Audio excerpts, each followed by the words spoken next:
В Алдане все желающие бесплатно могли пройти медицинский осмотр. Здесь в рамках Всемирного дня борьбы с инсультом прошел выездной прием специалистов Алданской больницы. С подробностями наш корреспондент Татьяна Вахнина.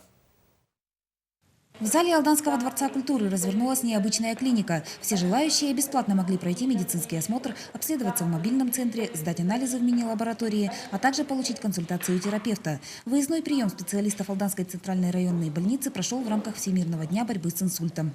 По инсульту у нас заболеваемость, так же как в республике и по России, на высоком уровне.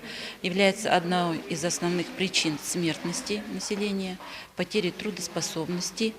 Нарушение мозгового кровообращения коварны тяжелыми последствиями. Реабилитационно-восстановительный период зачастую не дает стопроцентных результатов. Из выживших после инсульта лишь 20% возвращаются к нормальной деятельности. Уберечься от удара помогут профилактические мероприятия и контроль за состоянием здоровья. Информирование и профилактика являются целями выездных приемов, которые проводят врачи Алданской центральной районной больницы.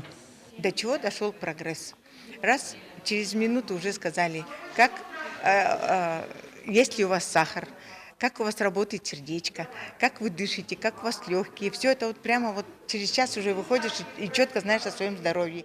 Измерение артериального давления, уровень холестерина и сахара в крови, соотношение жировой и костно-мышечной массы тела, спирография и электрокардиограмма. В течение нескольких минут после прохождения инструментального обследования и аппаратно-программного тестирования пациент получает результаты. Завершается прием консультации врача-терапевта. Татьяна Вахнина, Сергей Шипачев, Дмитрий Заливин, НВК Саха, Алдан.